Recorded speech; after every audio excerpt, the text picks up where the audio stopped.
Бул чегиртке фирмасы. Супер ТВ бул жолу дал ушул чегирткелерди багып, чоңойтуп, көбөйтүп, ал тургай тамак катары кууруп жеген адамдын кызыктуу иши менен таанышты. Ушунчалык назик болот, жеген тамагын да тандап жейт.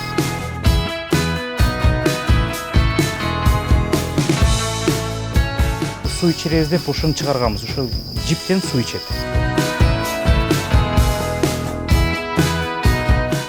Эме дейли экен? Талкандай. Талкан.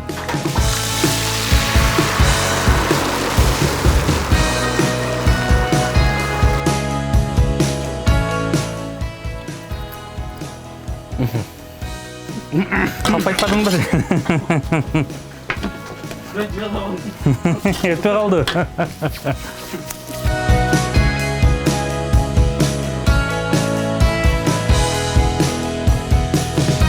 Мына биздин ишканабыз, жүрүңүз бул жакка.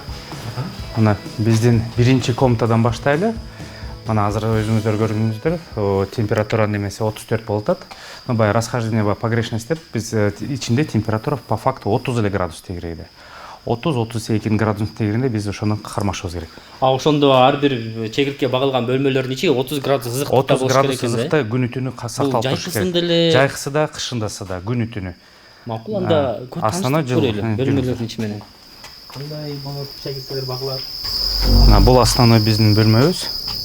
Баягы өзүңүз көргөндөй, бул жак термос сыяктуу жылуулук сакталып туруш керек. Потолоктордон бери жылуулук баягы кармашылыш керек. 15 сантиметр калындыгы, идеалдагы 25 сантиметр пенопласт, ошо менен жылуулукту максимальный термос. Бул биринчиден экономия электроэнергияга дагы, температура бир кармаш керек. Адыл мырза, бул жерде болжолу менен канча чегиртке бар бул бөлмөнүн Азыр ичинде? эми бул бөлмөнүн ичинде где-то 1 миллиондун тегерегинде, мындай бир сана менен санаганда где-то ушундай плюс-минус болушу мүмкүн. Основной биз азыр экинчи комнатабыз бар.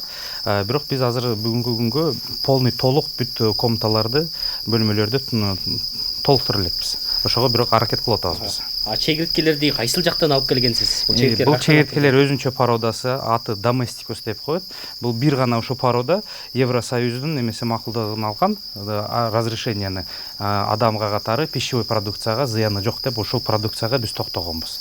Анан ушул породаны таап, ошо 30 дана чегирткеден былтыры ошо пандемия айында мартта баштаган. Бул чегирткелердин породасы ошондо Кыргызстанда жок. Кыргызстанда жок. Бул мисалы даже мындай ушул бүт чегиртке талаага чыгып кеткен күнү деле зыяны жок. Бир катуу суук болсо эле булар өлүп калышат. Биз мындай өзүңүздөр көргөнгөндөй идеальный условияда көбөйтө албай жатабыз. Талаада булар просто жашай албайт. Бул баягы бизде талаада жүргөн чегирткеден айырмаланат. Бул өтө назик порода болуп саналат. Бул чегирткелер эмнеси менен пайда? Негизи чегиртке багуунун кандай максатта алып келдиз буларды? Эмне кыласыздар? Основной биздин өзү основной направление чегирткеден биз ун жасайбыз. Ундун баягы белок деп протеинди 70% пайыз болот. Бул адам кишиге, любой адам кишиге белок керек нерсе, бул строительный материал. Эт менен салыштырганда бул чегирткедин уну белогу усваиваемыз, баягы жеңил келет адам кишиге. Андан тышкары баягы өзү макро микроэлементтери бар, витаминдери бар, витамин B6, B12 дегендер. Баягы акыркы жылы пандемияда бардыгы ден соолукту карап калышпадыбы? Баягы глютени жок, бул таза протеин да, экологически чистый протеин. Мисалы чегиртке мындай немелерди капуста, сабиздерди беребиз. Эгер ошо сабиз мисалы ошо пестицид менен баягы дары менен өскөн болсо, ошол сабизди биз чегирткеге берсек, чегиртке өлүп калат. Ушунчалык назик болот, жеген тамагын да тандап жейт. Биз баягы ар бир продукцияны алабыз, бир определенный немеге чегирткеге жедирип көрөбүз. Эгер өлбөй нормально жеп кетсе, то дальше уже банда чоң объем менен сатып алабыз. Бул чегирткени эле куруп туруп же бышырып туруп жей албайт. Анда ошондо кандай кылып бул технологиясы мындай болот. Чегирткени уже чоңоюп бүткөндөн кийин биз чогултабыз. Кармап, анан баягы морозильникке жөнөтөбүз. Морозильникте булар уктап калышат. Уктап калат. Анан морозильниктен чыгарып, бир сыра сууга чайкап, анда таза кылып, и жарочный шкаф кургатабыз. 4-5-6 саатка чейин кургайт. Определенный бир температурада. Кургап чегирткени анан кийин тегирменден өткөрөбүз. чегиртке багуу менен мындай мал баккан биздин эми кыргыз коомчулугу үчүн мал баккан түшүнүп турат да. Чегиртке багуу кандай? Бизге азыр мындай биздин коомго бул шок болуп атат. каяктагы жок нерсе бизнести бул бала чыгарды деп аны мен деле түшүнөм. Мен деле былтыр ушул бизнеске токтогон алдында баягы орустар айтмакчы 7 раз отмерь, 1 раз отрежь деп мен да көп ойлонгом. Биздин эл түшүнүбү, түшүнбөйбү. Бирок основной биздин баягы максатыбыз экспортко чыгарганга. Неге дегенде бул экспортто бул ундун баасы өтө кымбат экен. Биз ошон үчүн баягы биздин эл биринчиден бул кымбат действительно мындай көп кишилер ала албашы мүмкүн. 7000 сом килограммдын баасы да бүгүнкү күнгө. А бирок Европада бул $80 биздин баабыз. Европада эле ушул эле ун 1 килограмм 180 евро. 2,5 эсе кымбат болуп атат. Бүгүнкү күндө контракттар келип атат, баягы заказ кылабыз деп. Бирок өтө чоң объемдо заказ кылып атат да булар. Мисалы бул ушул ферма менен 10 жыл иштесем дагы алардын 1 жылдык потребностун мен аткара албайм.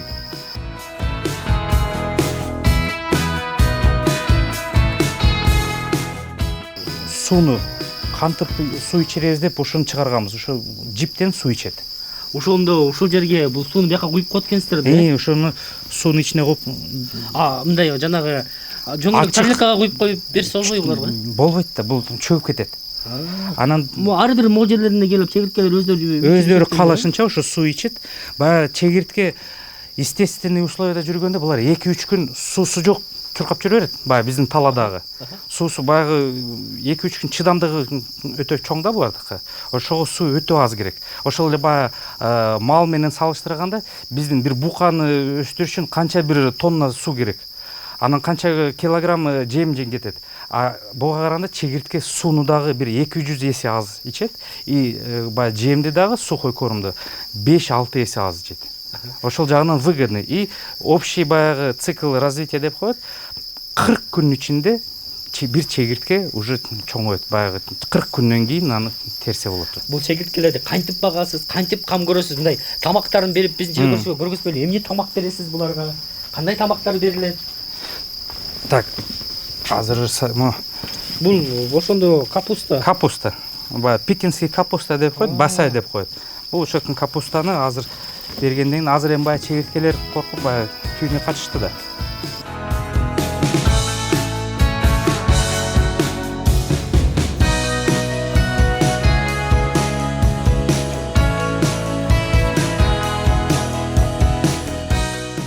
Балдарын көрөлү. Балдарын жүрүңүздөр азыр башка бөлмөдө. Башка бөлмөдө. Азыр бул жакта тинейджер, өтө чоңойгон эмес, булар эми чоңоюп баратат да. Чегирткелердин жумурткасы ап-апак болуп турбайбы?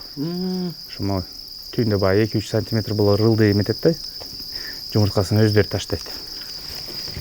Чыгып чоңойгондор өздөрү сыртка чыгып кетет экен өздөрү эле. Бул ал моголар балдарбы ушунда апалары, ата-энеси? Бул подростоктор старший группа деп коет. Булар еще чоң элек. Биз баягы ар бир ящикте белгилеп эметип коебуз жазууларын эметип. Кайсы күнү чыккан? Ошондо 29-октябрда. 29-октябрь, так ошондо бүгүнкү күнгө 2 айга жакындап. 2 ай болбосо дагы 42 күн болуп калабы? 42 күндүк чегиртке азыр ушундай болуп калды. Бул жерде негизи чегирткелердин канча породасы бар? Кайсы чоң чегирткелер? Чоң чегирткелер да жүрөт, биз аларды сорттоп атабыз. Башынасы качырып алып, эми ошол азыр кара чегиртке деле иштетилет. Бирок биз кара чегирткени невыгодный белогу азыраак экен, 10% азыраак, анан ошого биз лабораторияга Алматыга тапшырганбыз. Ошого белогу ак чегирткеден көбүрөөк чыкты. Азыр баягы бул эми новинка деп курулган чегирткени бир жеп көрөлүчү, биздин тааныштарыбыз жеп көрдү, жакты, биз дагы жеп көрөлү деп ошого ушу менен эле заказ алып турабыз. Бизге деле курулган чегирткени көргөзбөйсүз. Албетте, мен баягы фритеринцаны атайын үйдөн алып келбедимби? Кеттик, жеп көрөйүн.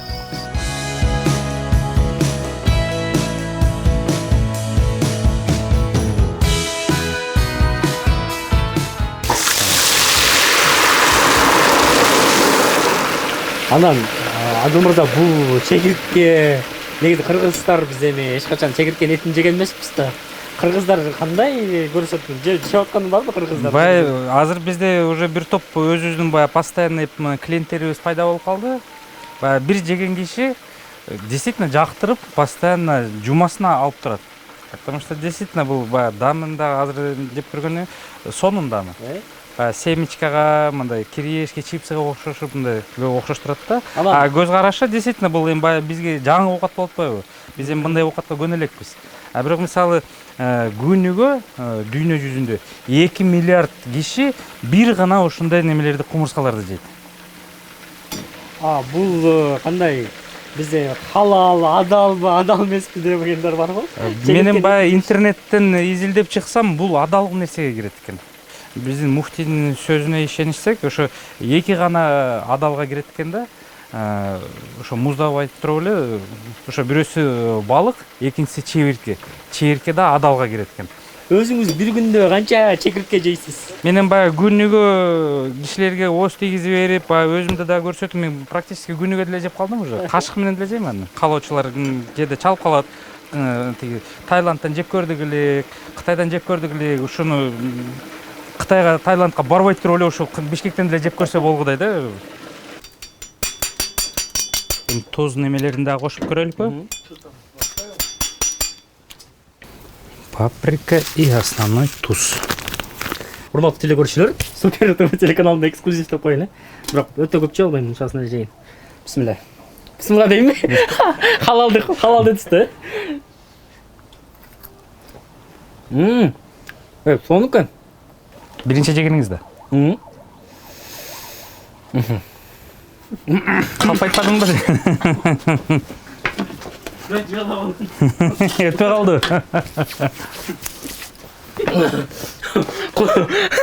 Жок, биринчи жедим да, бирок жакшы айнап атканда анан кускум келип кетти. Бирок сонукен операторго жактырды деп айткан, ал куспай эле жеди да. Бирок сиз өзүңүз жеп көрбөйсүз. Кандай же сиз сугуну эле жейт окшойсуз, Спокойно эле. Спокойно. Бирок мондай бирден алып жесе болот экен, бирок көбүрөөк алып жесең мындай кускун болуп кетет экен да. Мага наоборот кашык менен көп жагат. Просто Биринин немесин дан сезе албайсың да, жакшы. А кашык менен жегенде уже дамы конкретно уже билинет.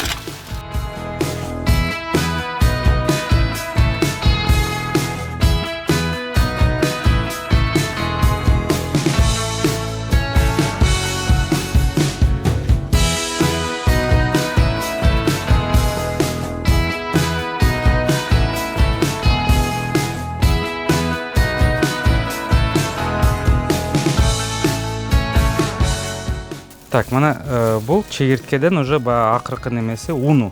Чегирткени биз терип, баягы морозильникке тоңдуруп, анан кийин баягы кургатылган 5 саат баягы духовкада кургатылып, анан тегирменден өтүрүлгөн. ошондо бул Основной биздин максат ушул ун. чегирткенин эти бул жака майдаланган экенсиздер да. Ооба, ушул бул тегирмеден ушул конечный продукция ушул ун биздеки.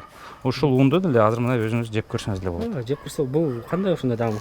Дамын өзүңүз тартып көрүңүз.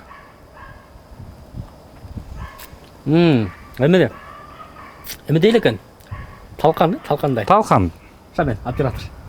Ушул Кандай экен? ушул ундун ичинде 70% белок. Основной ушу адам кишиге ушул унду сатып алышат да көптөр, э? основной ушул унга бизге спрос болот атат экспортко. Бул ошондо эмнеси менен пайда болот экен адамдардын ден соолугуна? Бул биринчиден белок. Ар бир адам кишиге белок керек нерсе. Белок анан этке салыштырганда бул чегирткенин белогу баягы жеңил келет. Жеңил эметет да. И баягы азыр акыркы убакта немелер келип баштады. Катуу ооругандар баягы раковый немелер, онкология, химиотерапияны алган кишилер буларга белок өтө көп керек экен. Мисалы ошол эле этте белок бар, бирок жарым килограмм этти бир киши жей албайт. Жеген күнү деле ашказанына зыян келет. Ол оор тамакка келет да эт. Этке караганда ошол эле 400 грамм эт жегенден көрө 100 грамм ун жегениң сага жеңил болот да.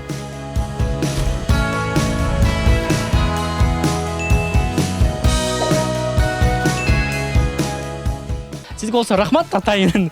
Бүгүн сонун кылып чегирткеден бизге тамак жасап бердиңиз. Аябай даамдуу экен. Силерге дагы рахмат. Супер телеканалына, жамаатына рахмат.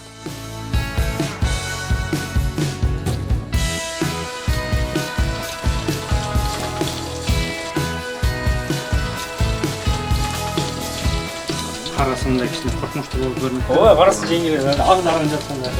Сен жейсиңби? Жок, практически. Пойдем, покажи, как надо.